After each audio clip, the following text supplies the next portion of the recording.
বর্তমান সমাজে আমাদের মেয়েরা তারা যদি গেঞ্জি পরে বের হয়, তারা যদি জিলবাব না পরে, তারা পক্ষদেশ না ঢাকে, তাদের চেহারাকে আচ্ছাদিত না করে, তাদের সাদৃশ্য কাদের সাথে বলেন? ওই বাদীদের সাথে। ওদেরকে যেরকম ইফতিজিং করা অত বড় অপরাধ না। কোরআন বলছে ফালা ইউজাইন, এদেরকে কষ্ট দেওয়া হবে না, ওদেরকে কষ্ট দিতে পারে, অপরাধ তো অপরাধী, কিন্তু ওদের ক্ষেত্রে সহজ, যেহেতু তারা বাদী। তাহলে আমাদের স্বাধীনা নারীরাও যদি ওই বাদীর মতো চলাফেরা করে, শার্ট পড়তেছে, গেঞ্জি পড়তেছে, হ্যাঁ, রাস্তায় চলছে, সারা দুনিয়ার মানুষকে দেখাই দিছে এরা হলো বাদীর মতো, এরা স্বাধীনা নারী। এই জন্য পর্দা রক্ষার ক্ষেত্রে শরীয়ী পর্দা করতে হবে।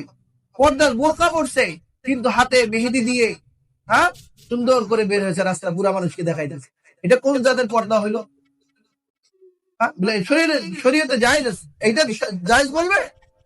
এই পর্দা শরীয়তে জায়েজ রাখছে যে হাত পা মুখ এগুলো বের করতে হবে, বের করতে পারবে। শরীয়তে যে বিধান রাখছে এটা হলো মাহরামের সামনে, কাদের সামনে বলেন? মাহারিম, অর্থাৎ যারা